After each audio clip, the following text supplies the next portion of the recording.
Welcome to Next on the Tee with Chris Mascaro, where tour players, legends, and the top instructors in the game share their stories, insights, and playing lessons. Join Chris every week as he talks with the greats of the game. You are the smartest guy I've spoken to on radio or television in my career.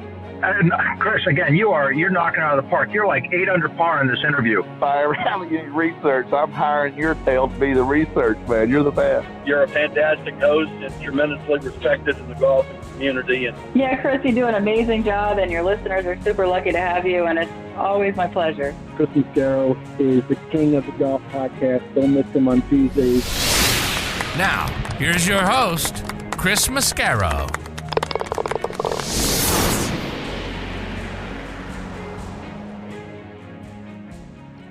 Good evening, folks, and welcome to the Kickoff Show for season number 10 of Next on the Tee. I'm your host, Chris Mascaro, and I couldn't be more excited about starting a new season of the show.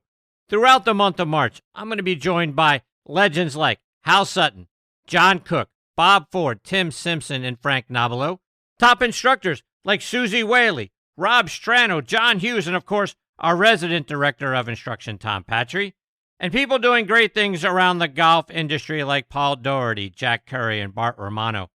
And tonight, folks, we're going to kick things off in grand style. And who better to be my first guest of the year than our resident director of instruction and multi-time Hall of Famer, oh, by the way, Tom Patri.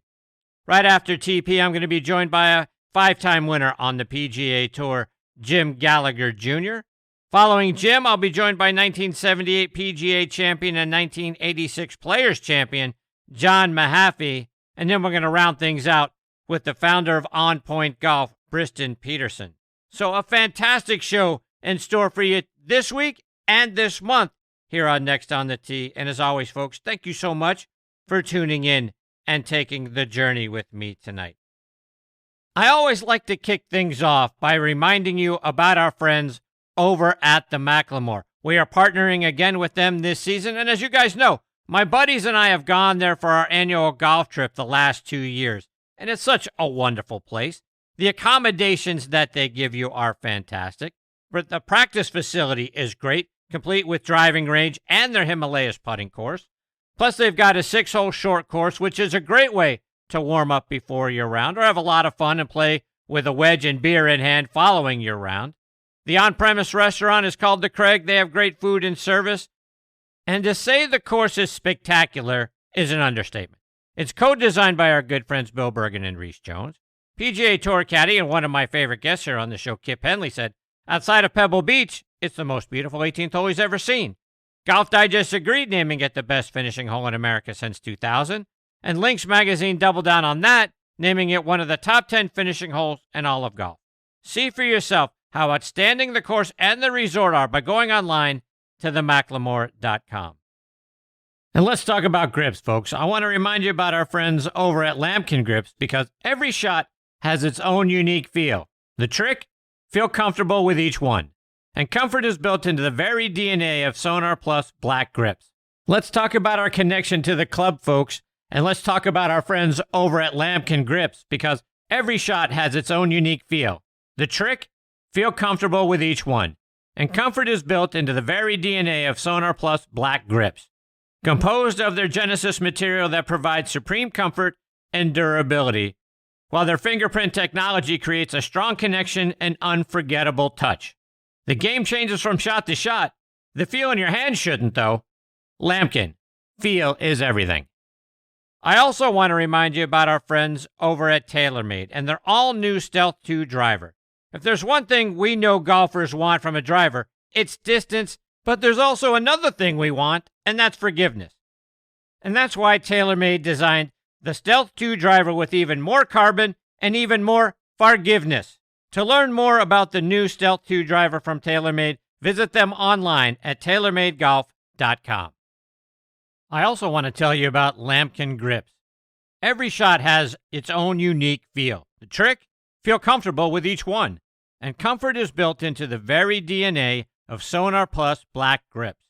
Composed of our Genesis material that provides supreme comfort and durability, while fingerprint technology creates a strong connection an unforgettable touch. The game changes from shot to shot, but the feel in your hand shouldn't. Lambkin, feel is everything. Okay, now back in Next on the Tee with me. Just like we have been blessed for the last several seasons, we get to have that blessing again this season, is our resident director of instruction, Tom Patri. You can find Tom at Crown Colony Golf and Country Club in Naples, Florida. So if you're anywhere near Southwest Florida and you want to play your best golf ever this season, go online to tompatri.com and book a lesson. If you can't get down to Naples, download the V1 video app and send Tom videos of your swing through the app. Please check out his website, like I say, tompatri.com, but also give him a follow on Instagram at tompatrigolf. Don't forget to subscribe to his YouTube channel, where you can watch over 300 free video lessons. Tom is also a member of the Titleist Leadership Advisory Board. He is in the Florida Southern University Athletics Hall of Fame, and he's also, and I just learned this today, in the Sunshine State Conference Hall of Fame. Not sure how much it cost him to get in there, but I verified he is, in fact, an inductee, and I'm very excited he is back with me again this season on Next on the Tee. Good evening, TP. How are you, my friend? Chrissy, boy, here we go. Here we go is right. Before we get started, now this is kind of a milestone episode for us, my friend. 70th time you've been a part of this show. So clearly, I'm bringing you down on a bi-weekly basis, having me on 70 times. If you can't do better than me 70 times, you might want to think about checkers or chess or something else. I haven't got my Tom Patri money like Florida Southern and the Sunshine Conference did. So God, I may need to work on that. By the way, both those inductions were in a previous century. So that there you go. So, and another thing that's different between us this year is we've actually seen each other in person now. Yeah, how about that? We had a good time, Chris. It was great having dinner with you at the PGA show. We partnered up there at the show with Jeff Lofstead and Meryl Schul from the South Florida PGA, and they were nice. They were nice enough to join us and meet you, and it was so great to finally meet you in person, pal. It was really enjoyable. My thanks to you, my friend. Thanks for the invite. Thanks for the night. It was one of the better nights that I've had in a long time, so I appreciate you, my friend. All right, so let's get into it. Tom, the battle between the PGA Tour and LIV continues to dominate golf news. The PGA Tour has reacted to LIV by essentially copying everything they do. Most recently, they decided that all the changes that they made last year on the PGA Tour, like making the top players play in all but one of the elevated events, or throwing that out for next year. Players won't have to do that because, that's just too many tournaments that they have to play in. Maybe they'll get back down to the 15 that they used to be, or maybe the 14 like they do over on LIV. They got $20 million purses now, just like LIV. There's no-cut events next season, reduced fields for those events as well, just like they do on LIV. They had a players-only meeting today, Tom. I'm sure you saw that, and I'm guessing that they are going to announce that those guys can wear shorts too, because that's about the only thing that they're not doing on the PGA Tour that they are doing on LIV. So help me understand, TP. Why didn't the Tour just do all of this stuff last year and save us all the heartache? So, Chris, first of all, the PGA Tour and LIV have nothing to do with each other. Let me make a few points that you missed. And I don't want to correct you because, you're one of my favorite idols in the whole world. But let's just step back. The PGA Tour plays 72 holes, okay? They don't shotgun start. They don't have blaring music. And it's actually a competitive event. And the bottom of the field in a regular PGA Tour event, in a non-elevated tour event, the last 20 players in that field could give the last 20 players on the LIV Tour shots on each side and beat them easily. So let's not get carried away, okay? One has nothing to do with the other. The PGA Tour is the elite tour on this planet, and LIV is nothing but a glorified golf outing. All right, so let's take that a step further. Where's LIV Golf 2 years from now? Do they exist? Have they folded the tents up? Have they merged back into the PGA Tour? Where do you think they are? Well, for our listeners out there, you and I, they don't know that you and I talk on a regular basis most mornings when I'm on my way to work. A lot of times we talk about things that are going on. And I told you point blank, I think we made a little wager the other morning that I think 2 years from now, LIV doesn't exist. The ratings for the first CW broadcast were just a fraction behind the Andy Griffith Show and reruns of F Troop. So So that tells you who was tuned in. I don't know who was tuned in, but it was somebody in Slovakia, in the mountains of Slovakia, watching that event. So they have no juice. I think they have less juice on a daily basis. I don't think they exist 2 years from now.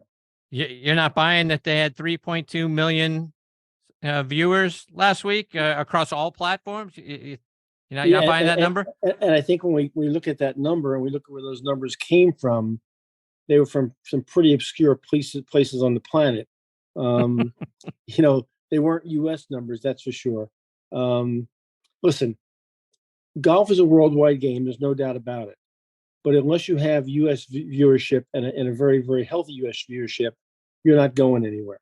So if you want to tune in to CW and catch their broadcast right after the Andy Griffith show and right before F Troop, you go right ahead. There is no way I'm tuning in to watch a shotgun start with blaring music and no cut.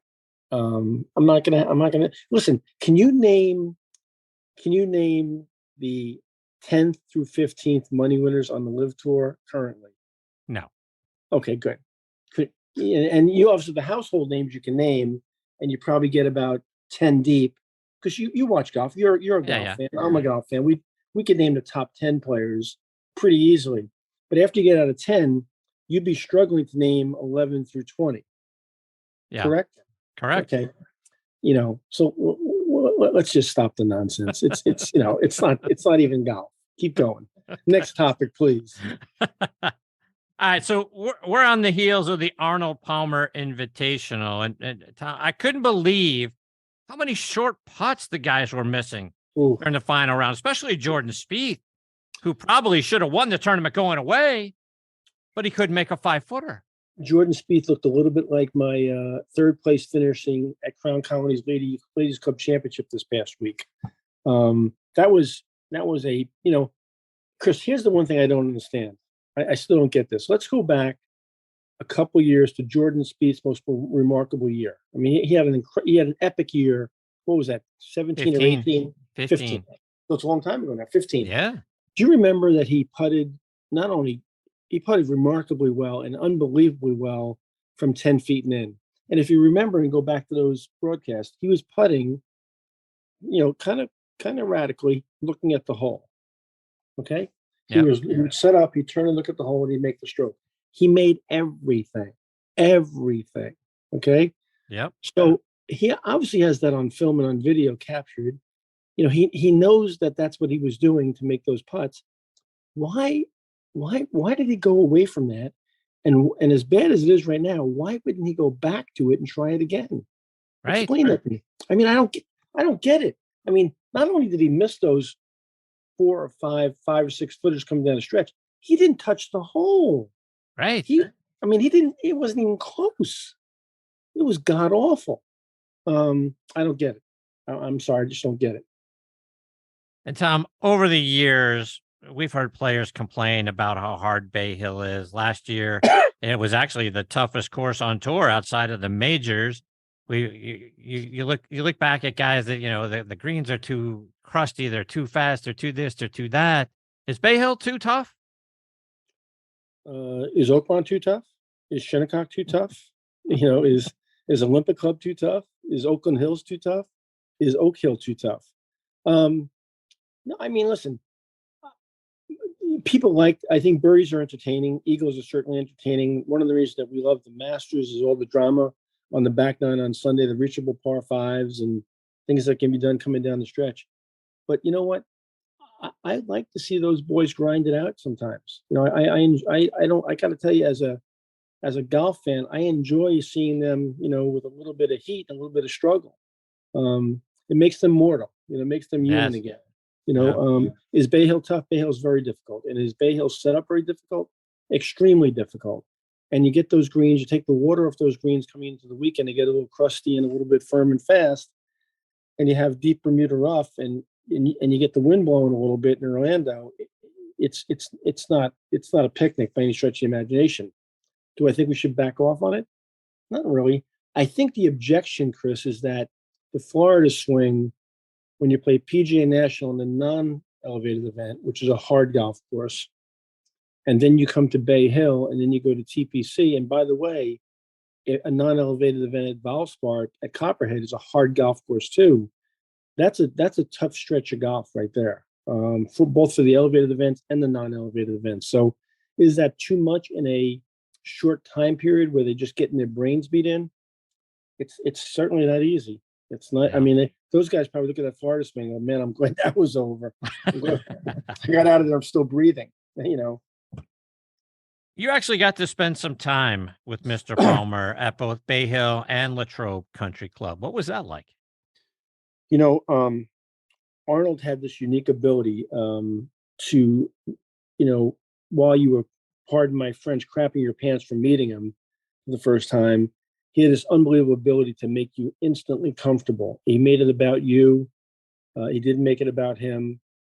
He was genuinely interested in what you were doing in your life and what you were doing in your golf game. He was extremely passionate, and we know how passionate he was. That's well documented. I fell in love with the guy. I was a fan before I met him, a huge fan. I mean, he and Cissye were always my two heroes. And there's a lot of similarities between those two in terms of their passion and the way they went about playing the game. But the first time I met him, I had lunch with him with a man named Jim Bell, who was tournament director at Bay Hill for a while and a good friend of his. I didn't know I was going to have lunch with him. Jim kind of surprised me.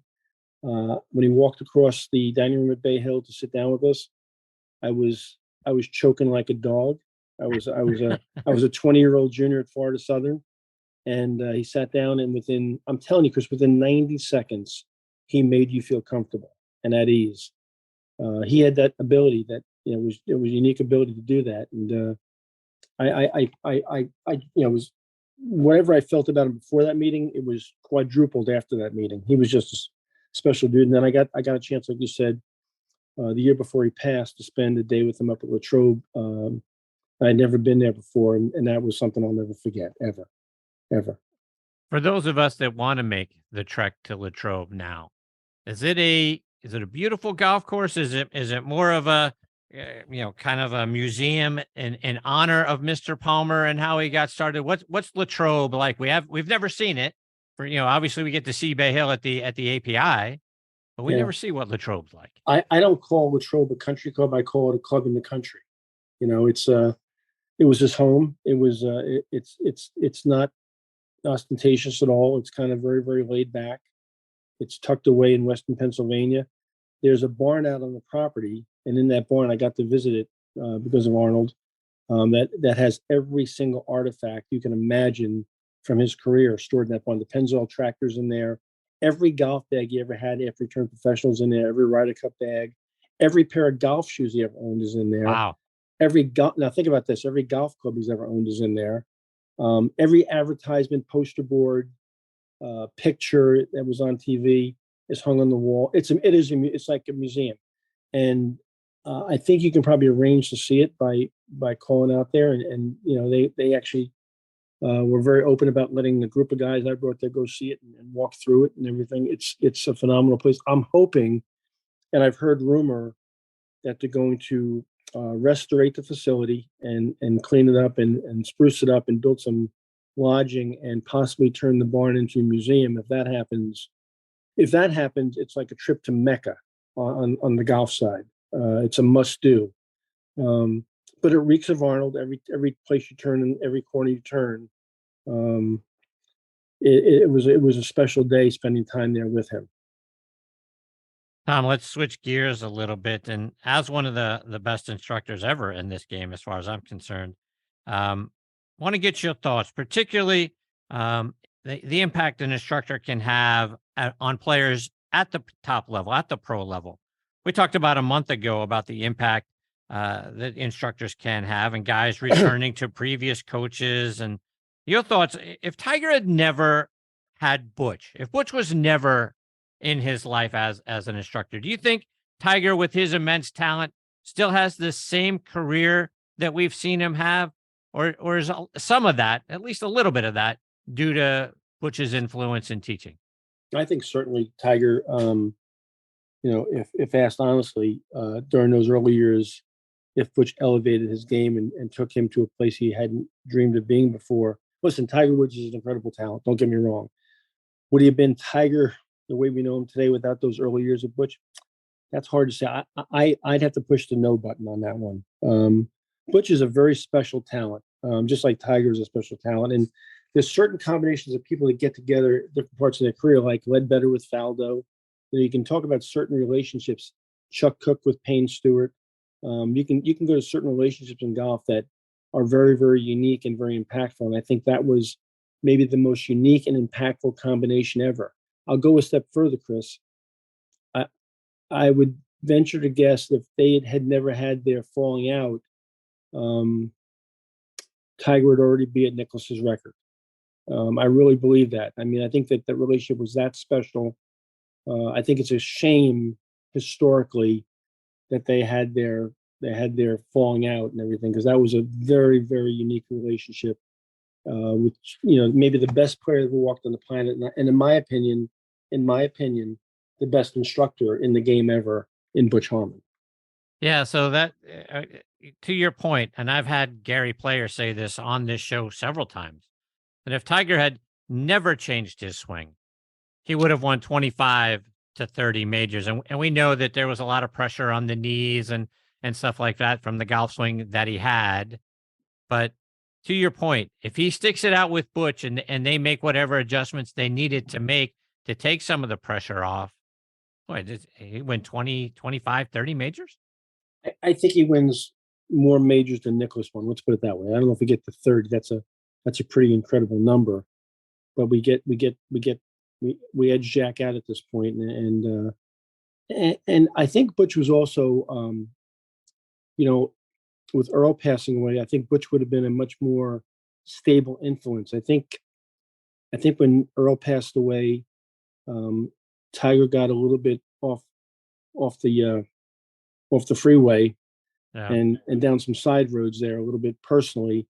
I think Butch would have been a little bit more stable influence, a little more of a father figure too as well. Butch's a unique combination, Chris, of an incredible X's and O's guy, but also an incredible mentor and an incredible coach. And coaching golf and teaching golf are very different, very, very different skill sets. I've worked very hard in my career to become a better coach with my better players. And Butch has influenced me in thinking that way, as has Bill Strasbaugh and some other people. But I think we would have seen, incredible records set under Butch's tutelage. Yeah. Tom, let's talk about being an instructor nowadays. Because when you and I grew up, it was a very different time. Now young players, parents of those young players, they all want to hear about how good little Johnny is or how good little Susie is. They all want participation trophies for just being involved and being out there playing. And we grew up and it wasn't that way at all. What's it like being an instructor in today's world? I think if I participated in that genre, I would have a lot more money in my bank account right now. A lot more money. But I don't think I could also sleep at night if I did that. I have a huge objection to that philosophy. I don't only think it's good for their golf. I don't think it's good for their life skills and their future. It's as you know, and as I know, and people listening know, it's a pretty tough world out there in 2023, and softening up Johnny or Mary, and patting them on the back and telling them they're wonderful when they're not is not a great direction to go. I get accused constantly of being a little bit too tough on my students sometimes. And when they leave me, I go back and I remember what Bill told me. Bill Strasbaugh told me a long time ago. He said, if they leave you, Tom, they never were yours anyway. And the people who stay with me tend to be successful in their journey. I do things a certain way. It's not for everybody. But I look back at the kids that I've developed, not only as golfers, but as human beings. And they've been pretty damn successful as human beings. So I'm going to keep doing what I do. Tom, I'm going to do something that's very painful for me to do. And that's give you credit for something you told me a couple of weeks ago. You know how much I hate that. And I think you're going to be right about this one. And you were telling me about Pierceson Coody. You told me to watch out for this kid, that he's going to be really good. Talk about why you think that. I had the pleasure of caddying for one of my college players, I think 2 years ago, in the Jones Cup on Sea Island at Ocean Forest. And we were paired with Pierceson Coody 2 rounds during that tournament. It was a very difficult golf course in very difficult condition, very difficult weather conditions. And I had heard about Pierceson and Parker Coody, the twins that went to Texas, although I'd never seen them live. And Pierceson was in our group in the, I think the second and third rounds, if I'm not mistaken, because I'm thinking back. But I have never been, in my 44 years, as impressed with a young man hitting golf shots under difficult conditions on a hard golf course for 2 days as I was by this kid. Not only does he have length, but he has the ability to find the center of the club face on a very regular basis. He has the ability to control his trajectories, his shot shapes. He can go both ways with it. He can turn it right to left. He can hold it off and move it to the right if he has to. His trajectory control, which is always a sign for me of a good player playing in windy conditions, was phenomenal. His touch and feel around the greens were tour quality. He rolled the ball with the flat stick, which, short game, catches my eye right away. He had great speed control on the green. He had great imagination on the greens. I didn't see a flaw in his game. I didn't see anything. He has very good length, extremely good length. He's not a big person, but he's a very, he's what I call a little wide body. He looks like a little spark plug. I mean, he's just wide and strong, creates a lot of speed, but he controls the face of the club beautifully. And I just impressed me. And by the way, a really nice kid. And as we know, his grandfather was Charlie Coody, who won the Masters. So he's got some pretty good DNA. His brother Parker's not bad either, by the way. I think Pierson's a little bit better. And I just thought, I said, this kid's this is like, and listen, we put that no miss tag on a lot of people, and it's not happened. But I think the real serious golf fan out there should keep an eye on Pierceson Coody. And as you know, we had a nice showing this past week. Yeah, no, tied for 14th at Bay Hill. So yeah, we've seen him come along. He actually the week before at the Honda had a nice opening round and made the cut there too. I think one of the things that you said, and it's hard. It's got to be really hard to coach. You say he's not afraid of anything. He's not afraid of the moment. It's not going to get too big for him. How do you teach your students to handle when it comes time for the big moment? I try to put them in situations, Chris, a lot. I'll give you a very, very low-level example. I've got 2 ladies at Crown County right now who are really good athletes. One played college basketball and coached college basketball on a big-time level, and she's a really good athlete, and she's really struggling with the moment a lot right now and trying to be competitive. Golf is different, when you play your reactionary sports, like you play shortstop and they hit a line drive at you, you react to catch it. When you're dribbling down court and you make a cross-court bounce pass to somebody breaking down the right wing, that's a reactionary move. Tennis, you react to a serve. Golf, we have too much time to think. We walk between shots. We have a lot of time to think about what just happened and what's about to happen. It's very, very hard. There's 2 things you can't control. You can't control the past that already happened, and you can't control the future. It hasn't happened yet. You have to be in the moment in golf, and sometimes the moment is prolonged. And when you're in a prolonged moment and you're having trouble breathing and choking your guts out, it takes a special skill set to stay calm, to calm your heartbeat, to think clearly and make good decisions, and then swing the golf club in a reasonable tempo and balance and find the middle of the club face. I don't think the general public watching people play professional golf on TV, whether it's the ladies' tour or the men's tour, realize how special these people are when they hit a 6-iron from 183 yards in a crosswind over a bunker to a back left pin, off a downhill side hill lie. I'm just making that up, but you understand what I'm saying. It's an incredible skill. It's an incredible skill, and it takes really, really staying in the moment to do those things. It's a developed skill. Tom, we're going to introduce a new segment on this show with you this year. Yeah, look out. And we're going to call it Tom's Tip of the Week. And we'll have a section on nextonthetee.net dedicated so people can go there and see what you're teaching us and look at what the whole season was like and all the things that you helped us do better, all your little pearls of wisdom. And tip number 1, and I understand you recently made a change in your bag for a club that's more forgiving and easier to hit. Talk about what that club is. So, Chris, I've always been a big believer in fitted golf clubs. And I've worked for a lot of really talented fitters in my life. The guys at Pete's Golf on Long Island when I was in the New York days, Woody Lashing was my fitter up there, and I miss him very much. And they were really talented, and they really steered me down the correct path as far as understanding club fitting and the importance of the aspects of club fitting.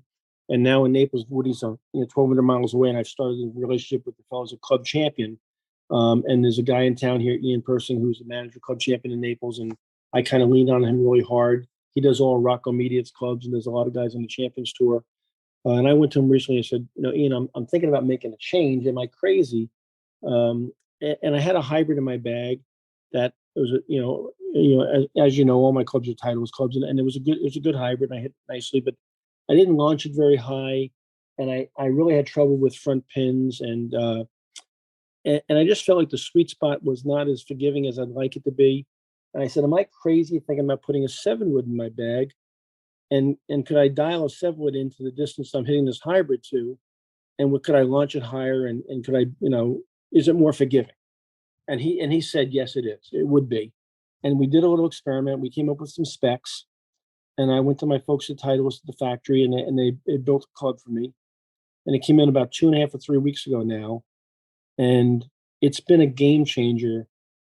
At 64 years old, I don't have the speed I used to have, and I've got to have a club on longer par 4s and longer par 3s that I can hit with a lot of confidence, and when I don't hit it dead center in the face, still get something out of it. Well, the comparison between that and the hybrid I had in my bag has been remarkable. I mean, the ability to fight the ball, the ability to mishit a golf shot and still get some kind of result that I can play has been phenomenal. So I've made this change. The hybrid came out, the 7-wood went in, and it's been really beneficial. And I think for the average player out there to find a golf club that they can play from longer distances, that they have that kind of confidence in, and hit it up in the air so they can land it on the green and keep it on the green is a huge factor. So having your clubs fit and going to somebody that's really good at that skill, because fitting is a skill. I mean, we have TrackMan, but a guy like Ian Pierceson and a guy like Woody Lashing have the ability to take TrackMan data and then, based on their long-term experience, tweak that data a little bit and find that first perfect combination of golf club head, loft, shaft, flex, weight, torque, all these different factors, and put it in somebody's hand. It's a real skill. It's a real skill. Tom, before I let you go, I've got Jim Gallagher Jr. joining me next. You guys played against one another when you were at Florida Southern. I wanted to get your memories of Jim. Jim Gallagher is and I haven't seen Jim in ages, but please say hi. First of all, Jim Gallagher always impressed me as just a absolute class act. People might have forgotten how good Jim Gallagher was, but let me refresh your memory. As a college player, as an All-American at Tennessee, he was a really good player, one of the best college players in the nation for a number of years. And he put more beatings on me than I was fortunate enough to put on him, no doubt. And then played the tour, was on a Ryder Cup team. How many wins did he have, Chris, on tour? Five on the PGA Tour. 5 on the PGA Tour. I mean, and now he's transitioned into the world of broadcasting, and I think he does a phenomenal job, brings great insight. He's very golf centric. He's got a very, very high golf IQ, but more than all those things, he is just a quality human being. And please give him my best, because he's one of my all-time favorites and one of my favorite memories of college golf. There you go. Will do. Before I let you go, my friend, you got to remind our listeners, how can they stay up to date with you and all the great things you're doing, whether it's following you on your website or on social media? The easiest way is www.tompatri.com, Chris, but all the things, LinkedIn, Facebook, Instagram, all those platforms there. And I'll be at Crown Colony 75% of the time this summer for the first time in 44 years, staying in Florida, doing a few golf schools out of Florida around the country, a couple of speaking engagements up in Westchester County, New York in July. I'm actually doing a speaking engagement in a restaurant in July in Westchester County with a guy named Joe LaCava. So that'll be a ton I've heard of fun. that name somewhere. Yeah, he's an old friend. Him and Freddie are old friends. So that'll be a lot of fun. I'm looking forward to that. But before I let you go, my friend, you're the best at what you do. It's a privilege to be on with you. 70 times with you. You should be getting rid of me and getting somebody else with some talent on here. But thank you, God. Thank you very much for having me. And please give Jimmy my best, my love to him. He's just a wonderful guy, and you're blessed to have him on. Yes, I am. I couldn't agree with that more. TP, thank you, my friend. You're the best. I'm excited to share another season of the show with you, and stay safe out there, and we'll catch up in a couple of weeks. Peace, brother. See you, man. That is the great Tom Patri, tompatri.com, and follow him on Instagram at Tom Patri Golf. Be sure to subscribe to his YouTube channel. A boatload of free playing lessons available for you there. I love the man, and already looking forward to what we're going to talk about when he comes back on in a couple of weeks. Before I get to my next guest, Jim Gallagher Jr., I want to talk to you about 2 Under men's performance briefs. They're the unofficial underwear of the PGA and the 2020 Ryder Cup team. Ricky Fowler is their global ambassador, and over 50 other PGA, Korn Ferry, and Champions Tour players wear them. Just to mention a few, like David Toms, Jerry Kelly, Justin Thomas, William McGirt, Scott McCarron, and Chris DeMarco. The Joey Pouch technology provides the ultimate male asset management, delivering maximum comfort from the tee box to the boardroom to the bedroom. Use code NEXT20 to save 20% off your order at 2under.com. That's the number 2, UNDR.com. 2 Under, performance in your pants. And you walk a lot of miles in life and on the course, so make sure you're walking in the right shoes. Skoni changes the game with an affordable line of the most comfortable, versatile, slip-on golf shoes that can be worn anywhere. They're made with breathable microfiber fabric, spikeless treads, and an adjustable lace lock.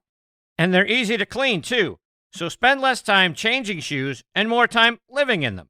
Visit Skoni.com and use code NXTONT20, so next on T20 at checkout for 20% off.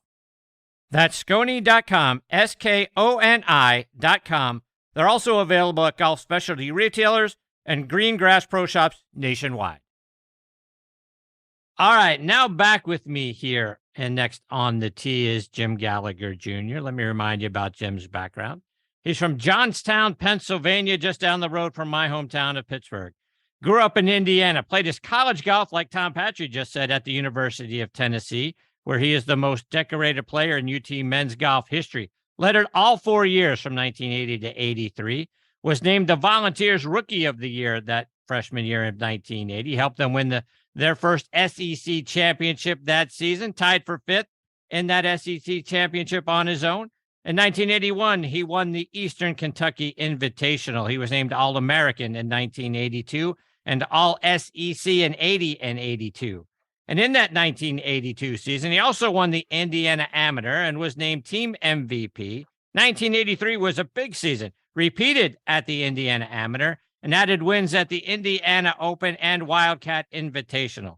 Plus, he was presented with the team's Leadership Award. Played in the NCAA tournament in 1980, 81, and 82, and helped the Vols to a 6th, 7th, and 21st place finishes.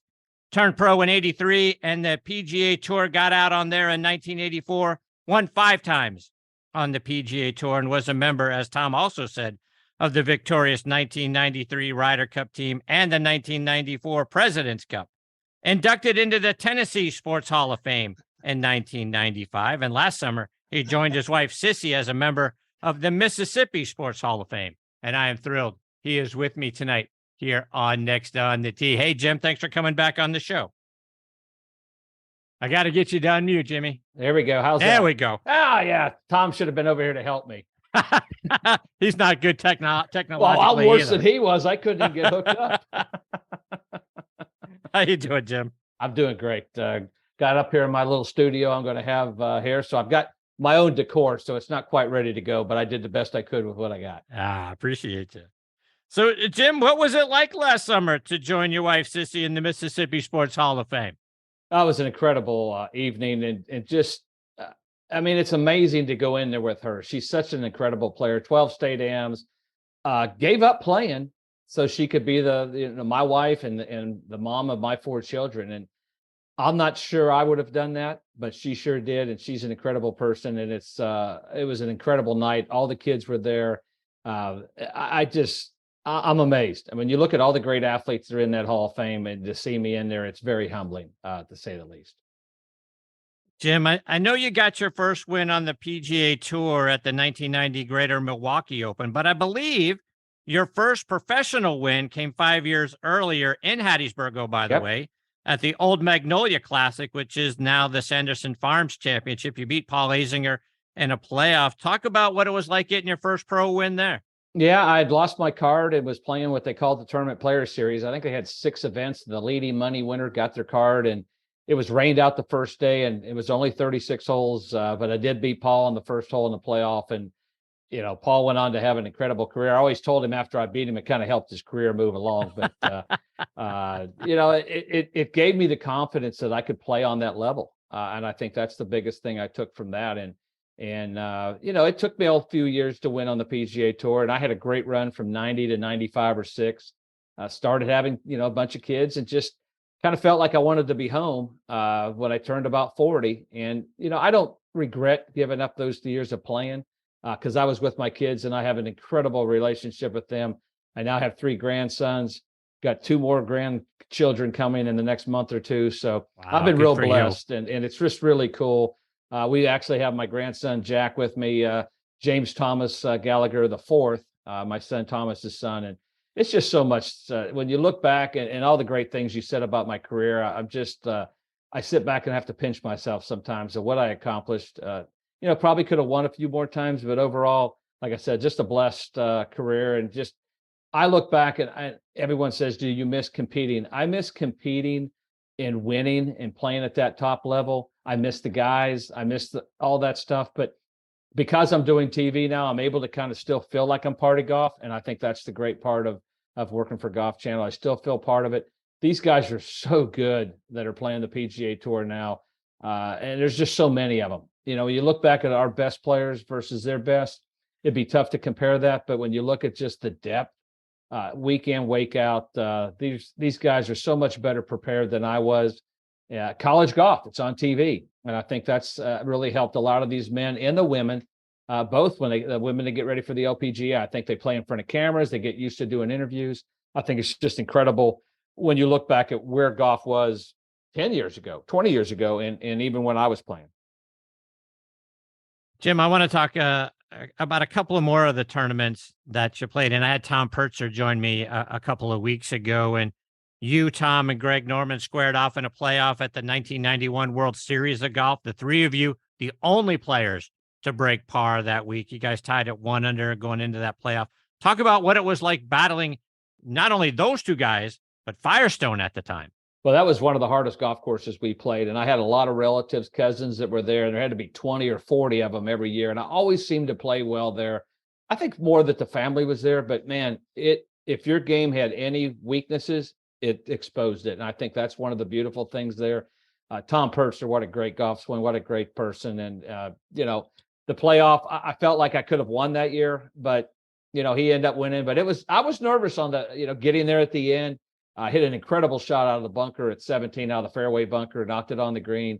And those are just memories that I always have. I lost my cousin a month or 2 ago who was part of that following. And I just remember all those times. And I kind of went back through some of the pictures and all that. And those are some of my greatest memories being part of with your family. And I think that's what made the tour so much fun.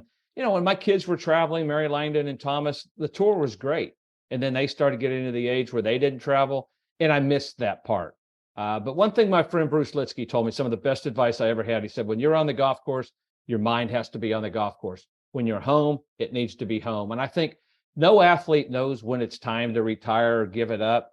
But I just felt like that was some of the best advice. And I struggled when I first kind of quit at 40, is I wanted to be playing. Then I got out playing. I wished I was back home. And I guess it was 4 or 5 years ago when I finally just hung it up. I had my son Thomas caddying for me down on the coast in Biloxi. And I said, Thomas, I want you to caddy for me, having no idea this was probably going to be my last event on the Champs Tour. And we walked up on 18 and I just handed him my putter and I said, that's it, I'm done. And he said, you can't quit. You love it too much. And I said, exactly. I love it too much.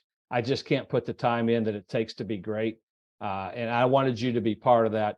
And my grandson, Tommy, was there, my Mary Langdon, my daughter. So no one knew I was going to do it. My wife's still mad at me because I didn't tell her I was going to kind of retire.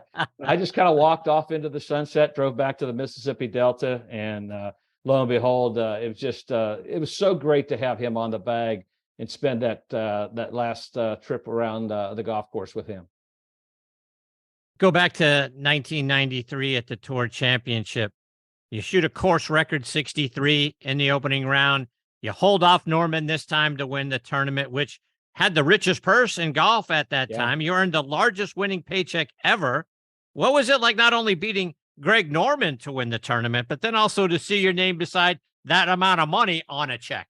Well, well, the funny part is I played the US Am out there in 1980, and I actually shot 87 on that golf course. And so the next time around, I shoot 63. So, I mean, I walked in, I said, well, I got better, you know, and, but it was an amazing week to win on that golf course with all the history.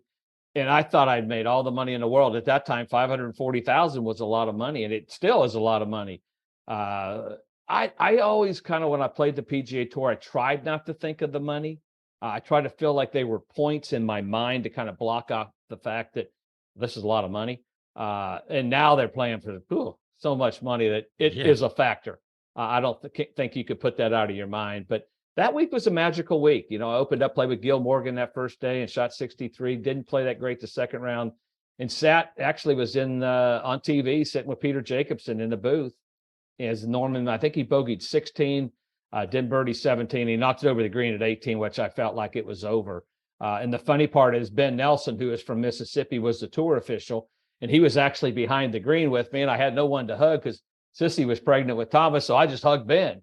So it was kind of fun to have him there. And then I won at Greensboro a couple of years later, and Ben was there again. I hugged him again. So I said, you know, they're going to start making you follow me around. But yeah, that was such a great memory out there at the Olympic Club.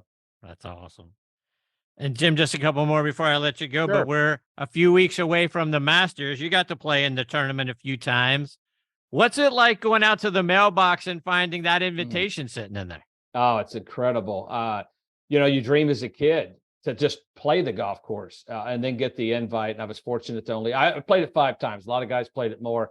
And I actually did the coverage last year live from, and I walked in there and I was just like, gosh, if this is heaven, I can't wait. You know, it's just such an incredible place.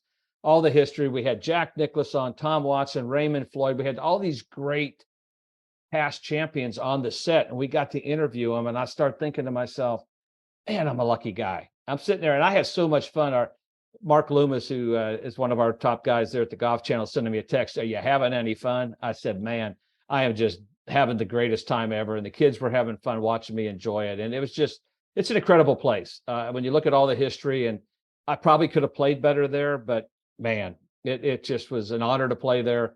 And you know, it was just great memories. I shot 67 and led the first round that I'd ever played there. And I remember my father-in-law and my mother-in-law were coming back driving over, and they didn't believe that I was leading. They were shocked that I was leading. And I played with Lanny Watkins the next day in a twosome in that last group. And I was so nervous. I was just trying not to miss I got off to kind of a slow start, but all in all, just an incredible week. Played well enough to get invited back the next year. And it's just, I forgot how hilly and how tough that golf course is when I walked it last year when I was there for the coverage. As you mentioned, you had the first round lead. You shot an opening round 67. What's it like to be a guy that's sleeping on a lead at the Masters? Well, that's the hard part. It's the Masters. You're in the lead. I couldn't sleep. You know, I was just sitting there going like, I've got to slow my mind down. And I was new to that. I just wasn't quite ready to go. And I think that's why I got off to such a slow start that second day. The last day, Rolly Massimino, the old basketball coach at Villanova, was there every day. We had a routine where he'd walk down, shake my hand, and we're walking up 17. I'll never forget the last day. I need, I think, to play the last 2 holes, 1 over to get back in the next year. I said, Coach, I'm so nervous. I can't even see straight. He said, just relax, just enjoy it. Just go out there. You've done the time in, you've put the time in, just go out and have a great time. I parred the last 2 holes. But it was just an amazing part to have my whole family there, just enjoy that whole week. And Mary Langdon was a baby. I carried her down during the par 3 tournament. So I keep bringing back family, but that's a big part of my life. And they're a big part of my life, and they're a big part of my career. And I wish I would have maybe won more when they got older, because sometimes I think they think I won my trophies on eBay, but there is video coverage that does prove that I did win those. And that was the other thing I wanted to ask you about being a part of the Masters. Did you get to have family out there at the par 3 and get the little jumpsuits for your kids and all of that? We did, because I had Mary Langdon. Actually, my wife made that little jumpsuit. The coolest part is I didn't like to practice, and I was not a big practicer. I loved to play, and I would go and actually play the par 3 after each practice round and stay out there all day long until Thursday. Then you couldn't play it. But they allowed me to take my family out there, even on Monday, Tuesday, and before Wednesday, the par 3 tournament, and walk around and just be part of that. And I just like I said, when you finally get there, you have to pinch yourself. And I remember the first time I was there, I actually was on inside the PGA Tour. We had the cameras on us as we drove up Magnolia Lane, and it wasn't the same as if it was just me and Cissye driving up. But it was just an amazing, time. I played the practice round with Freddie Couples, Ian Baker Finch. I always tried to play with a veteran who had success there, so I could learn the golf course, pick their brain. And that's one of the things that I was able to do. And I guess I've been getting long-winded, but the coolest moment is I'm walking up 18, the 3rd round with Jack Nicklaus. And I'll never forget walking up there with him side by side. And I said, go ahead, Jack. And he said, no, walk up here with me. And it gives me chills to think of that. Here's a guy that, I've been such a hero, he's such a hero of mine. And just to walk up there side by side, it was such a special moment for me, just a kid from Indiana, to allow me to walk up there with one of the greatest players, and if not the greatest player that ever played the game. Wow, what a moment. Jim, before I let you go, remind our listeners how they can stay up to date with you, whether it's following you online or it's on social media. Well, I do a podcast called Only One Shot Golf. It's a lot of college golf, a lot of instructors. It's basically trying to see what separates the elite golfer from the rest. Love having the people on. It's been a lot of fun. It's something I do kind of in the off the time off when I'm not working Golf Channel. I'll go do about everything for them, PGA Tour, LPGA, do some studio work. But like I said, I think it's my 8th year with Golf Channel, and I love it. And that's why I enjoy it so much, because it does keep me in the game. But the big thing, I'm enjoying it, and that makes that job a lot easier. It doesn't even seem like a job to me. And you're great at it, by the way, just like Tom Patri said. Thank you. So thank you so much for that. Jim, thank you so much for taking time out of your busy schedule to come back and be a part of the show. Always have a good time when you're here. I hope we get the privilege of doing it again soon. Well, it's a privilege to be on your show. You're one of the best, and I appreciate you just asking me and being part of it. You're the best, buddy. I appreciate it. Thank you, Jim. Take care. All the best to you and your family. We'll catch up soon. Thank you. That is the great Jim Gallagher Jr. What a tremendous player and an even better guy. Tom Patri said it, prior to Jim coming on, and he's 100% right about that. So richly deserving on being in both of those Hall of Fames. Again, make sure you're following him on Twitter at Gallagher JRGC is where you can do it there. And like I said, I hope we get the privilege of having Jim back as part of the show again real soon. Before I get to my next guest, John Mahaffey, I was talking with Eddie Dry, VP of Domestic Sales for Srixon Cleveland Golf, at the PGA Merchandise Show earlier this year. And I said, Eddie, I like your CBX full-face wedges. How can they help an average player like me play better? Here's what he had to say. An average player, I use one, and I'm in some lies that you can't even believe. And I need all the help I can get. And the face is bigger, and the grooves go all the way up and all the way out to the toe. So if you hit it on the toe, you miss it, bam, there's a groove. So I like that. So I carry a 58. There you have it, folks. Try the new CBX full-face wedges from Cleveland Golf. I want to tell you about something else I saw at the PGA Merchandise Show, and that's Me and My Golf. And they're offering 10% off their brand new range of training aids. I visited their booth and loved their breaking ball putting mat, which allows you to practice breaking putts at home on a traditional putting mat. I've got mine right here in my studio. They've just launched their own golf glove, and they're offering Next on the Tee listeners 10% off the whole range. Use code CHRIS10 for 10% off. That offer expires March 31st of this year. Check out their great array of training aids online at meandmygolf.com. All right, now back in next on the tee with me is 1978 PGA champion and 1986 Players Champion John Mahaffey. Let me remind you about John's background. He's from Kerrville, Texas, played his college golf at the University of Houston, where he was named first-team All-American in 1969 and 70. John won the individual title at the 1970 National Championship, helped the Cougars to win back-to-back national championships in 69 and 70, earned his degree in psychology. He was inducted into their Athletics Hall of Fame in 1976, and he turned pro in 1971. Won 10 times on the PGA Tour, including that 1978 PGA Championship, coming from 7 strokes back with 14 holes to play to win in a playoff. He won once out there on the Champions Tour. He was a member of the 1979 Ryder Cup team. In 1983, he was inducted into the Texas Golf Hall of Fame. He's written a couple of wonderful books, Hogan's Boy, A Journey in Golf, plus a mystery novel titled Shafted, which is going to become a series of mystery books. You can check those out on johnmahaffeyauthor.com or, of course, over on Amazon. And I'm excited that I get to have John back as part of the show again tonight. Hey, John, how are you, my friend? Chris, I am doing great. So nice of you to have me back.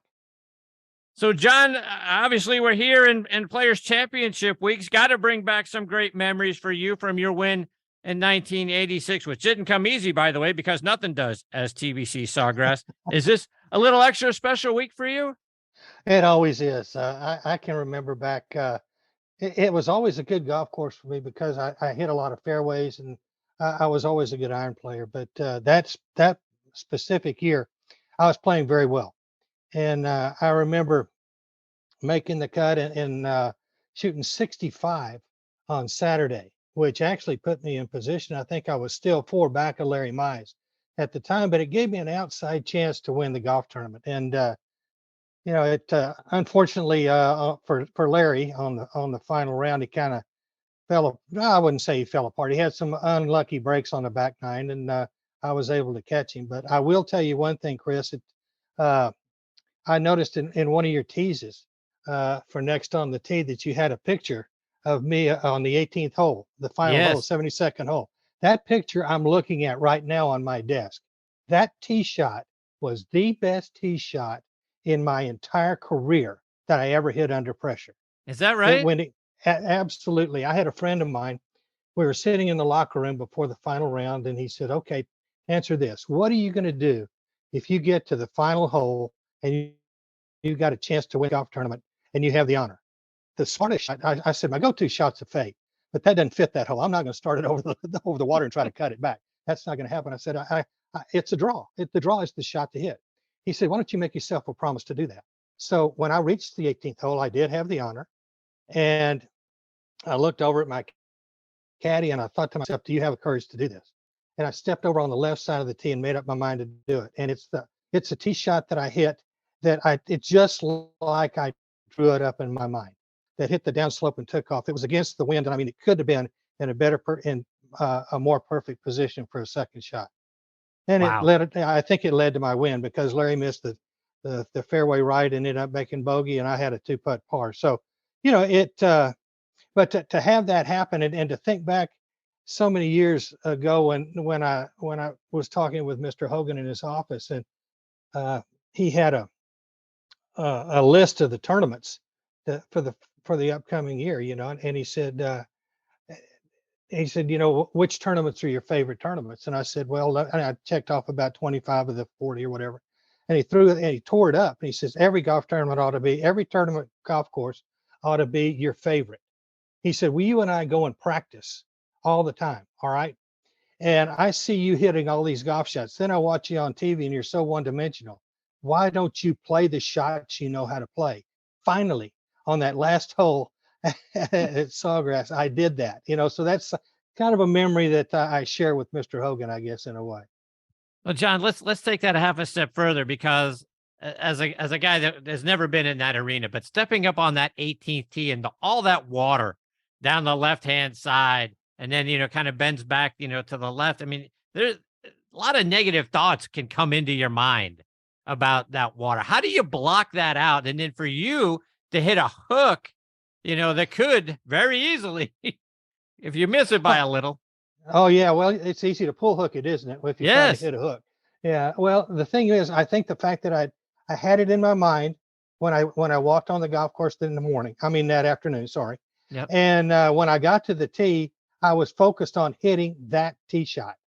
So I think everything else was sort of out of my mind. I picked a target that I wanted to start the ball on, and it went right over that with a draw. And like I said, it was hot. It hit and it took off. And it's just such a great feeling to pull off a shot under pressure that you pictured.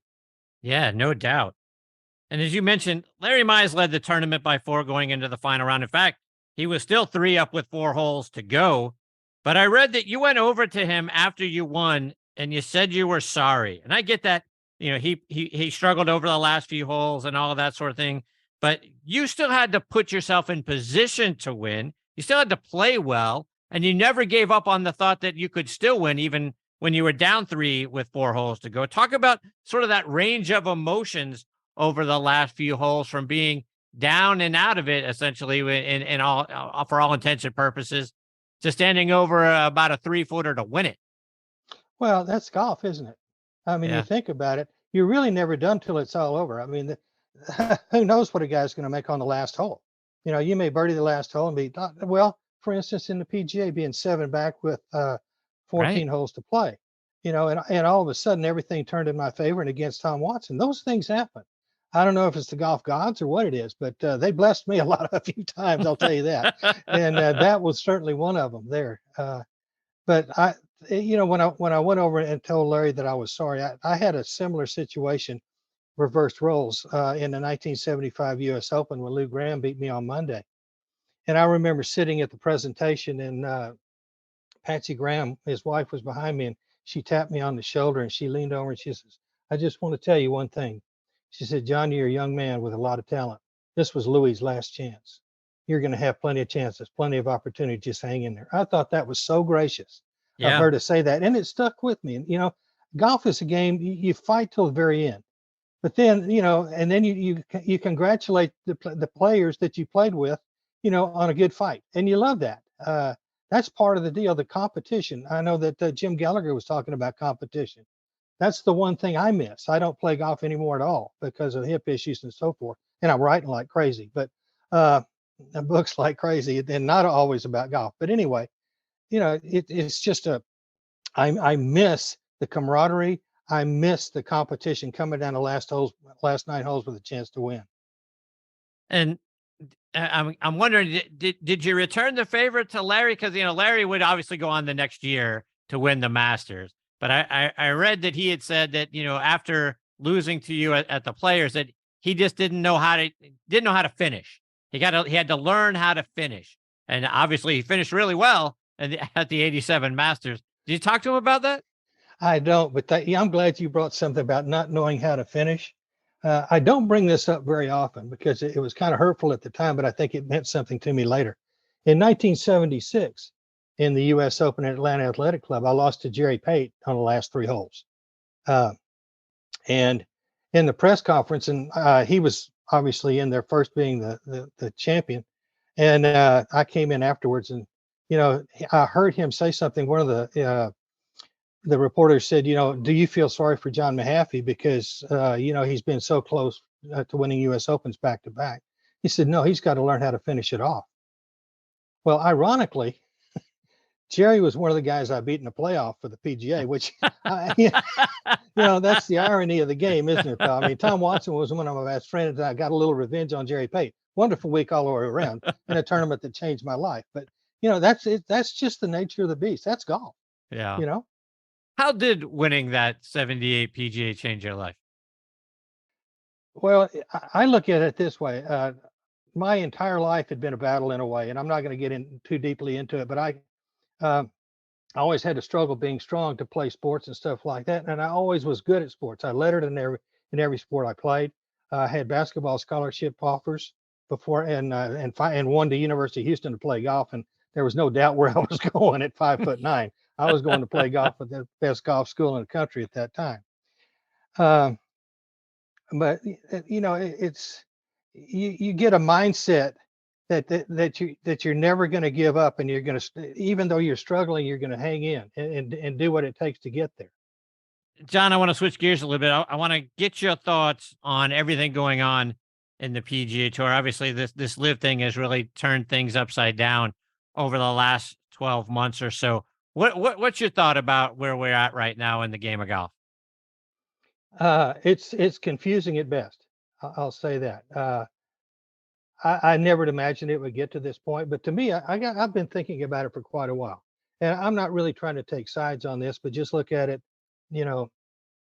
realistically.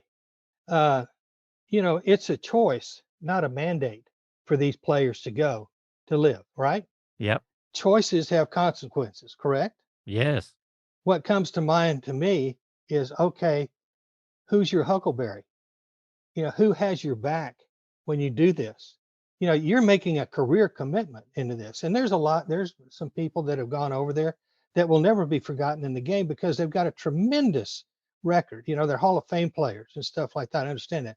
What I wonder about it is the young guys that go over there, and they don't have a chance to establish themselves on the PGA Tour, still the best in the world. People still want to come over here and dominate. Still, I mean, look at, and Jim touched on this too, how many great players are standing up for this tour because of what it is and how deep this goes. Right.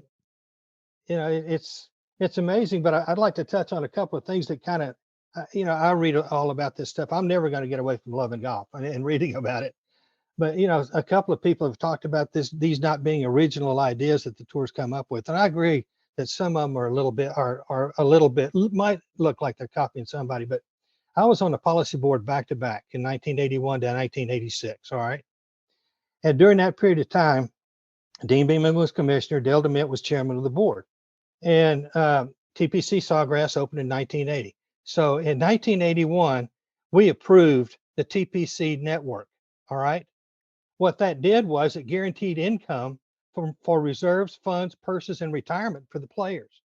All right. And plus building golf courses for the general public and members. It eliminated renting golf courses. Those savings went to reserves and to purses. And then we approved the player deferred compensation retirement program, probably the most innovative one, and still is in the game in sports history. I mean, one of the guys, the independent directors, Bob Kirby, that I sat next to try to learn a little bit about business, said, this is incredible to have this. I mean, this is just the best thing you could have ever done. So, and back then we had invitationals, limited fields. All right. You have a tournament of champions. It was a limited field. At one point, we only paid 70 players, regardless of the cut size. And the top 60 were exempt from the tour. So there's not a whole lot of difference in a lot of this stuff. And from what I'm reading, some of the top players are saying, and just like Jim Colbert told us back in the day, just play better. Indeed. John, you were around when Greg Norman was first pitching the World Golf Tour, weren't you? Yes. What was it like back then? Because from what I've been reading about it, players talked all about it. There were several meetings about it, and essentially Mr. Palmer got everyone together and said, all right, we're done with this. This is over. That's exactly right. And you know what? And during the time, and I'm blessed too. Jim talks about when he played, I got to play with all these guys. I mean, all the way from Hogan, Snead, and Nelson, all the way up to Tiger and Phil. I didn't play very much with either, or I didn't play with either one of those. But I knew all these guys. Nicklaus and Player and Palmer could have gone and started their own tour and picked and had handpicked who they wanted to take with them, and done that. But they didn't, because they realized what the PGA Tour had done. It had built a name for them. Granted, IMG, with Mark McCormick, right, really helped Arnold Palmer, but Arnold Palmer created his own image with his charge and his personality and his charisma, and never forgetting a friend. I mean, Arnold Palmer was unique, an unreal man that I love to be able to have called a friend. John, I want to go back to another one of your victories, 1979 at the Bob Hope Desert Classic. That year, the tournament was played at Tamara's Country Club, which was a private club that had 65 original investors that included Jack Benny, George Burns, Danny Kaye, and the Marx brothers. Ben Hogan was the club's first pro. Sinatra lived there on the fairway on 17. Sammy Davis right around the corner from him. What was it like not only winning that tournament, but doing it at that site? Well, it was terrific going out there every year. For some reason, Dolores Hope loved me. Not physically, but I mean, she was a terrific lady, and she thought I was cute, I guess, back in that day. And I won the tournament in '79. I won it again in 1984. All the parties that the Hope put on for the celebrities and everything, luckily, I was invited to go to. So I got to meet all these stars in a different light, and got to be friends with quite a few of them, and played golf with a whole lot of them. And it was just such a neat experience to get down. And I mean, these people were human beings. I mean, not like you see them on the big screen or in television, but you're wanting to ask them how it was to play in The Great Escape or whatever, whatever movie they were in. And they're interested in, well, I'm still slicing the ball too much. What do I do here? So they were so much interested in golf. We had that in common. And it was so much fun in that day and age to be able to play with all those people and to be around people like Bob Hope and Sammy Davis Jr. and all these people, Glenn Campbell, all these people, Andy Williams, all these people came to Champions, all right, when I was working for Jimmy DeMeritt and Jackie Burke. So I knew these people before I ever got on the tour. I mean, you don't think I was lucky. Wow. John, you also won the J.C. Penney Mixed Team Classic with Joanne Carner back in 1982, where he recently learned that a similar event is going to be back in December with the Grant Thornton Invitational. What do you think about the return of that event, and what was it like being paired with Joanne Carner? She was terrific. I love playing with her. She had more courage. Normally, or my experience had been in a lot of times when playing in that event, my partner, if we hit it in a bunker, always wanted me to play it. If that was the opportunity. Well, I remember the last round, first hole. She drove it right in the trees, and the only shot I had was to hook it into the bunker, and I drove it in the fairway, and she hit a not so good a shot that bounced in the bunker. So I got out my sand wedge, and I'm walking up to the green. She says, "What do you think you're doing?" I said, "Well, I'm gonna play this shot." "No, you're not." She says, "I'm damn good at this. Watch this." Well, hits it out there about 6 inches. We tap it in. So, I mean, she played golf so aggressively and with so much confidence. It just it rubbed off on you. And we had to par the last hole to win. And I remember we couldn't reach this par 5 and 2. And I laid up short of the bunker. She wanted a 95-yard shot, and she hit it fat. And now I had about a 15-yard pitch over this bunker, which wasn't my favorite shot at that time. And I hit it about 8 feet. She drilled that right in the middle of the hole. Wow. I mean, it was so neat playing with that lady. And seriously, she's a lady. John, you mentioned you're doing a lot of writing these days. You've already written 2 great books. Give us an update. What's going on with the Shafted series? They're going great. Shafted, you mentioned, and Hogan's Boy, The Journey in Golf, that's nonfiction. But I really wanted to start writing fiction because I wanted to get the writer involved. I wanted to be able to sort of invent my own plots and things like that. So I write a little bit about what life inside the ropes is for professional golf. But in the real world, outside the ropes, it's a whole lot different. And the stakes are higher in life, and it's like life and death. So my characters are the McCall family, and they're caught in between these two worlds. And so it's really kind of neat to throw some golf in there, but also these guys are fighting crime, cybercrime, and whatever. So Unfinished Business is out. That's my second book. It just came out. My third book, Dead Quiet, is in editing right now. Exoneration is in pre-edit. Wow. Restitution is in progress. I'm writing a book. It's still in progress, called Outmaneuvered. And there was a guy by the name of Maxwell Silver who was a friend of the McCalls, and he had something. His wife was murdered, and he had to drive. He was a professional golfer on the tour, and he went in and got a law degree, and he worked in conjunction with with Nemesis to try to find the people that killed her, or to bring justice to the people that killed his wife. So, I'm busy. No doubt. My goodness. That's a It's lot of fun. writing. Yeah, it is. Especially with my editors. They don't like a lot of stuff I write. I got to rewrite so much of it, but that's the way to do it. I mean, if I'd have started out at 25 years old doing this, it'd have been a different deal, but I'm learning all the way. There you go. John, let our listeners know, remind them again, how can we stay up to date with all the great things you're doing and follow you online and on social media? Well, the best place to go is johnmahaffeyauthor.com, and that'll get it. That's where my webpage is. You can order books from there, and it gives updates and covers the whole deal. There you go.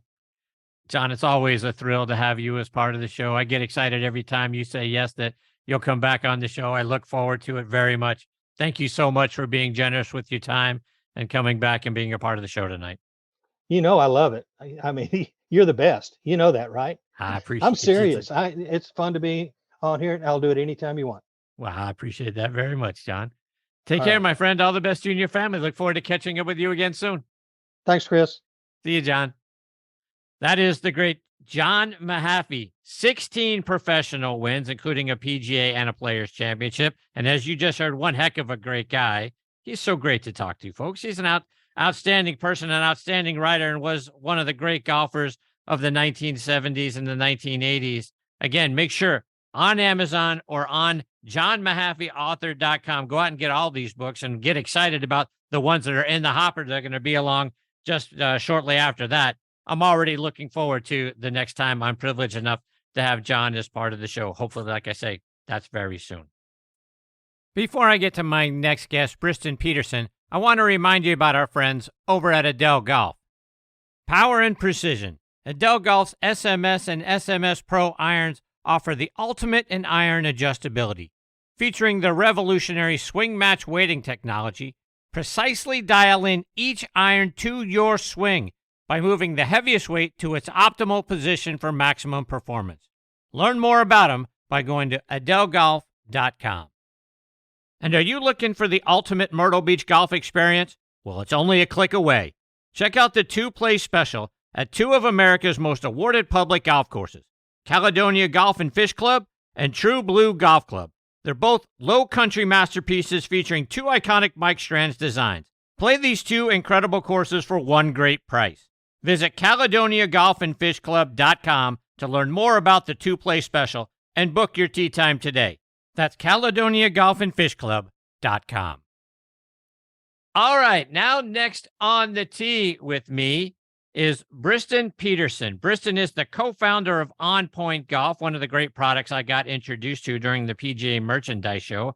Our mutual good friend, Leslie Ann Wade, said, you got to see this. And I saw it, and I immediately fell in love with the concept. She introduced me to Briston, and now I'm thrilled to have him with me here on Next on the Tee. Hey, Briston, thanks for coming on the show. Great to be on your show, and thanks for having me. Absolutely. Briston, before we talk about On Point, I read that your uncle is the one who introduced you to the game of golf, and he was a top player up in Binghamton, in the Binghamton, New York area. Talk about how he got you started. Yeah, so my uncle Bill Corba, my mother's side of the family, used to host players that would attend the Endicott Open up in Binghamton, and he had the likes of Lee Trevino, Gary McCord, and Frank Connor stay at his house. And at a young age, I had the ability to attend the event, stay at the house, sit around the kitchen table and hear the stories from the greats of Lee Trevino and Frank Connor. I don't know if you remember Frank Connor, but he was the only guy to ever play golf in the U.S. Open and tennis in the U.S. Open. And so I sort of got it injected into the game. I played team sports growing up, played soccer at a high level, but really fell in love with golf later in my years here. So with guys like Trevino, Connor, and Gary McCord around the house, boy, there had to be a lot of great stories that you either got to sit at the table and hear or overhear. What are some of your favorites? Well, some of them I can't repeat, and you got to remember I was a little bit younger back then, but just used to hear some of the stories inside the ropes and just everything from sort of traveling from event to event to what their thought process was about playing on tour and some of the great stories that some of them I can't repeat all of them here on your podcast. I appreciate you censoring yourself. Briston, let's set the scene a little bit. Talk about what On Point is, what the On Point ball marker is, and what sets it apart from everything else on the market. Very unique product. Yeah, so I like to say we own the three-dimensional space between the putter head and the golf ball. What it is, it's a three-dimensional golf ball marker with a removable coin. It's approved for use according to the rules of golf as defined by the USGA and R&A. And it's a three-dimensional marker that has an XYZ axis as opposed to a two-dimensional marker, like a poker chip or a coin. And our brand ambassador is Jim Furyk. And in a short order here, we're shaking a lot of trees in the industry, and we're basically reinventing the way people think about marking their golf ball on the green. And it's been a fun ride, and we're off to a great trajectory here. And Briston, I'm a little over a month shy of my 58th birthday, and what captured my attention about the marker and the 3D and raised surface of your ball markers, it seems like it would be easier than a 2D. You mentioned a poker chip or the flat ball markers that we're all used to seeing. It would seem to me that it would make it easier to line up your ball, find the line, and get your ball rolling on the line that you see. Is that accurate? Yeah, so it's fundamental technology. There's a process called spatial acuity that when you engage with a two-dimensional object versus a three-dimensional object, our three-dimensional ball marker really drives the player to focus on their intended line. And putting is all about line and pace. And if you're more confident in your intended line, go through a process, as I said, called spatial acuity, where it's the distance between your ball mark and the hole, where you're constantly engaging with the three-dimensional object as opposed to two-dimensional object, you're going to putt with more confidence. And golf is a sport that is built on a series of a term called marginal gain. And our product and our technology creates marginal gain over somebody that is using a flat two-dimensional poker chip as opposed to our on-point markers, which are three-dimensional. So we're receiving a lot of accolades here early on in our launch of our business, both at the amateur level and at the professional level, and everything in between. And one of the issues of the game of golf is the pace of play.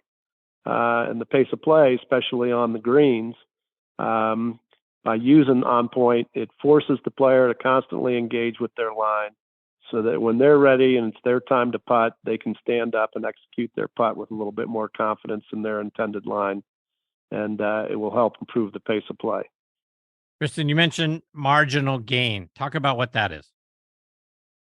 The marginal gain is an equation that's used in sports, probably more so in golf than any other sport out there.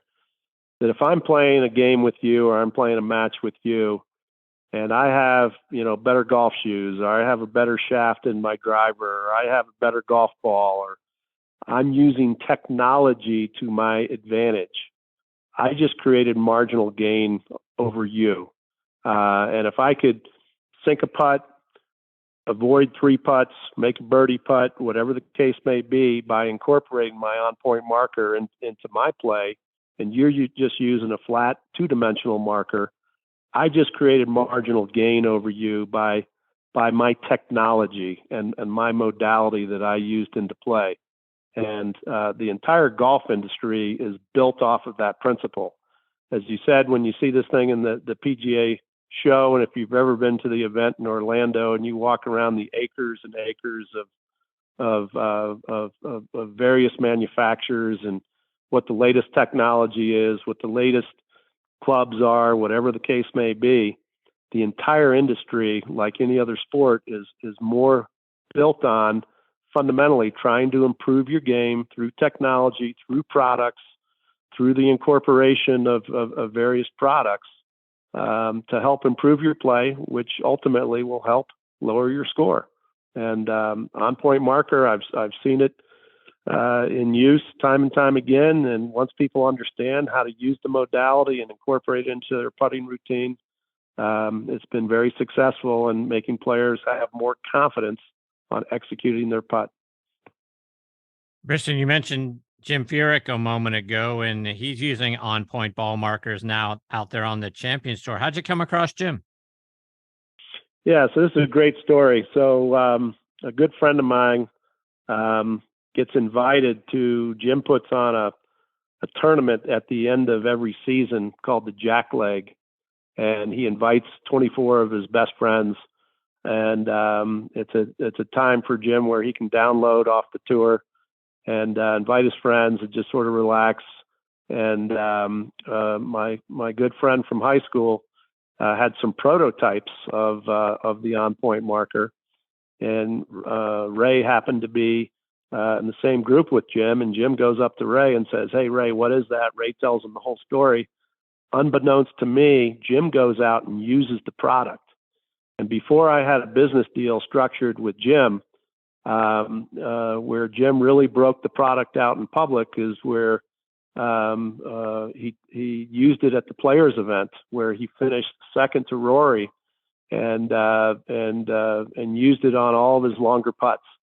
And literally, we captured lightning in a bottle on that day, and we've structured a strategic relationship with Jim. He's our main product brand ambassador for On Point, and the rest is history.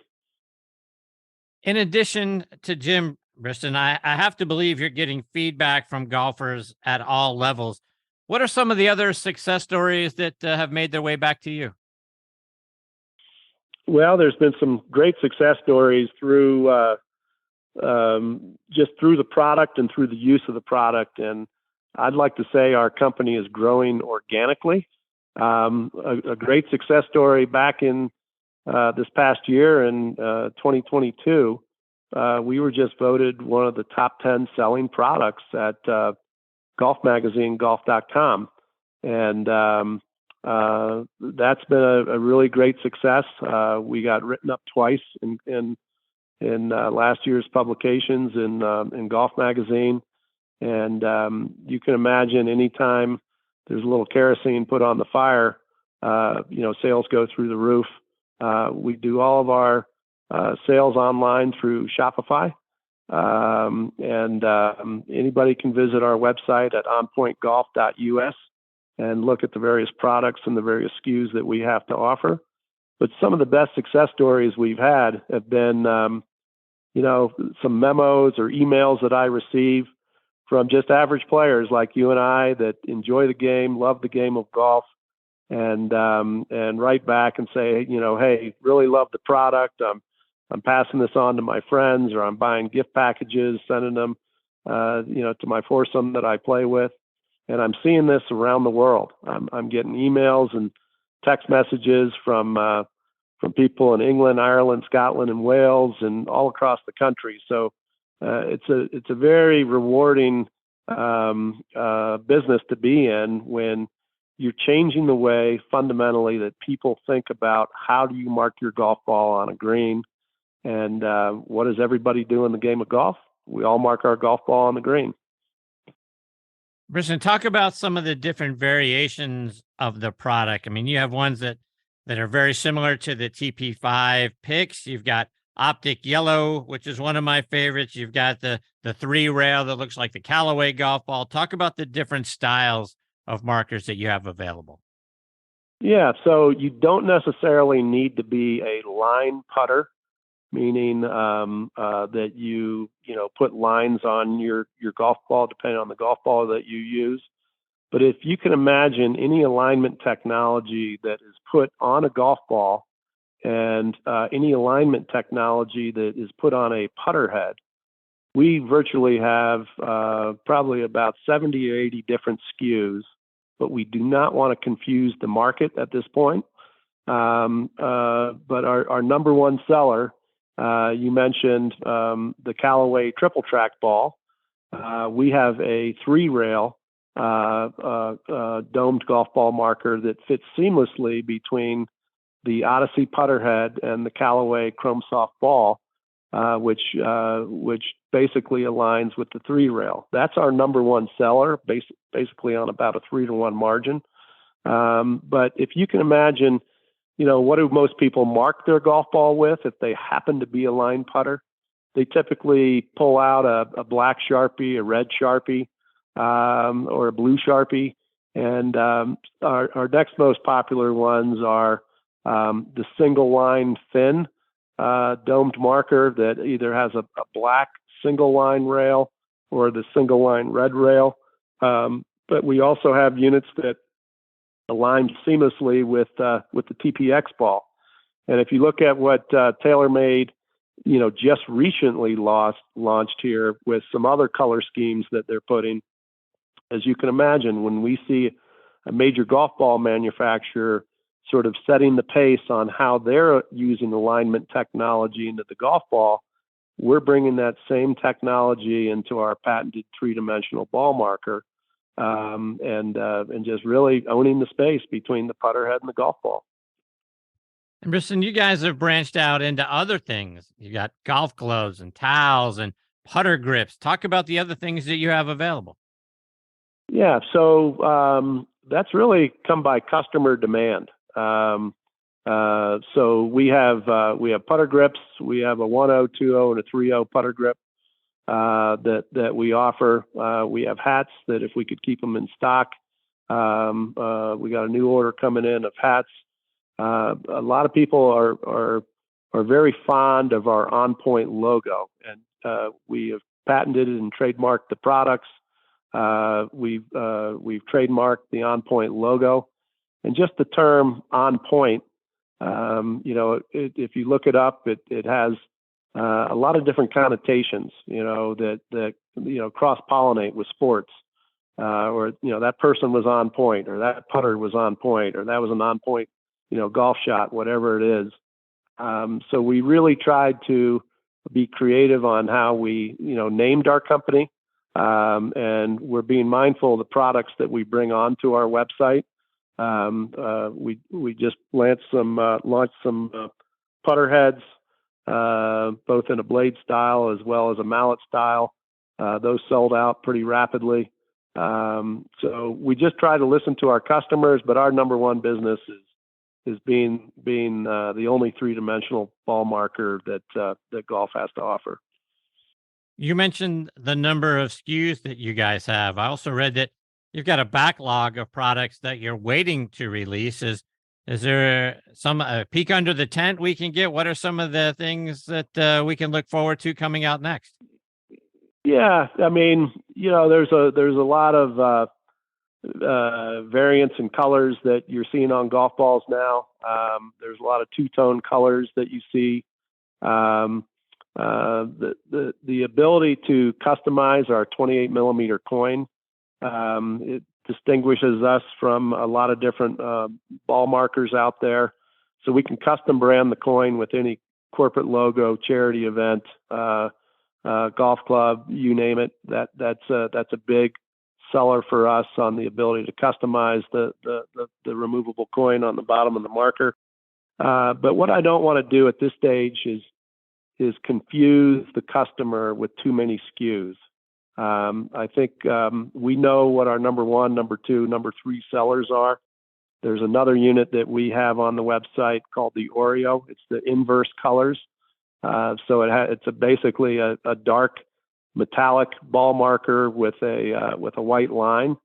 So a lot of people like the contrast and the ability, when you mark your ball, what you're doing is you're really transferring that knowledge that you're engaging with that 3-dimensional ball marker.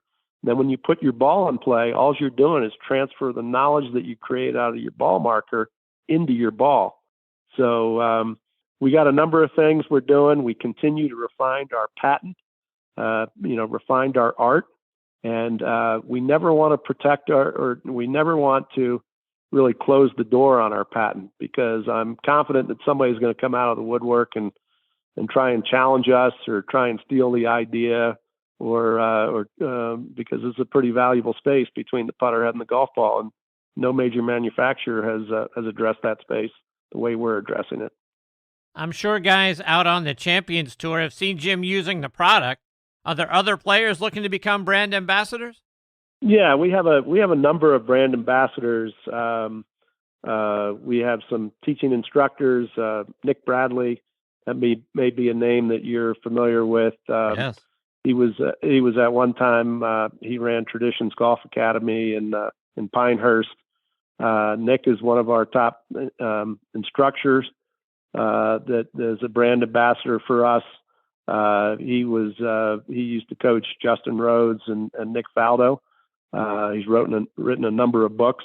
He's a big fan of ours, and you can see some of his posts on our Instagram account on pointgolf.us. But we're getting some people on the Korn Ferry Tour.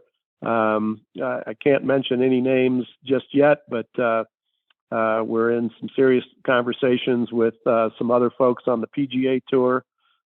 We are talking to a couple people on the LIV Tour. And, our ability is to cross-pollinate, as well as we're talking to some folks on the LPGA Tour. And, but some of our best testimony comes from our amateur golfers and, guys like you and I that play golf every day, and, the ability to see your line, read your line, engage with your line, so that when you're ready to execute your putt, you're executing it with more confidence. Briston, remind our listeners again, how can they stay up to date with what's going on with the brand, both on your website and on social media as well? Yeah, so we're a big fan of Instagram. So we have a lot of followers on our Instagram account, which is onpointgolf.us, and our website is onpointgolf.us. And if anybody ever wants to contact me or get a hold of me with any special requests, you can literally go right on to our Instagram account and DM me some messages, as well as click on the link at the bottom of our webpage at onpointgolf.us and send me an email, and I'll be more than glad to respond or pick up the phone and talk to you. Well, Briston, it's been great having you as part of this show tonight. I hope you'll keep coming back, giving us updates on the great things that you're working on and coming out with. It's been a pleasure getting to know you and to know the brand as well. Yeah, Chris, thank you very much, and it's been an honor to be on this show. Take care, Briston. All the best to you and your family. We'll catch up soon. Okay, you as well. Thank you. That was Briston Peterson, again, founder of On Point Golf. Check them out for yourselves online at onpointgolf.us. We hear so much about science these days. Why not let science help your golf game? I know I'm going to be picking up several for myself. Particularly the optic yellow. You guys know how much I love the yellow golf ball. Plus, my father's a big fan of the TP5 Pix golf balls from TaylorMade, so we'll be getting a few of those as well. Plus, as you guys know, black and white, official colors of the show. So the Oreo version that Briston laid mention to not that long ago, that's another great one that I'm looking forward to adding to my golf bag. So again, let science help you and let On Point help you make more putts. Seems like a great thing to me, folks. It captured my attention at the PGA Merchandise Show. So again, thank you to Leslie Ann Wade for setting Briston and I up. Hopefully we get the honor of hearing about their new products here before too long. All right, my friends, it is time for me to put a bow on this edition of Next on the Tee. My sincere thanks again go out to Tom Patri, Jim Gallagher Jr., John Mahaffey, and Briston Peterson for joining me this week. Scheduled to join me next week are one of the top instructors in the game, a great friend of the show, and the host of the Golf Kingdom TV show, Rob Strano, will be back with me, as will 1983 PGA champion and two-time Players Champion Hal Sutton. I'll also get a return visit from 21-time winner between the PGA Tour and the Champions Tour, John Cook. Looking forward to having Cookie back as part of the show. Plus another new partner on the show, Construct Green. They're a new apparel company doing great things and doing it all environmentally friendly. So looking forward to having Paul Doherty from there as part of the show next week. Folks, I can't thank you enough for being the greatest supporters in the history of podcasts. I appreciate you all so very much. Until next week, hit 'em straight, my friends.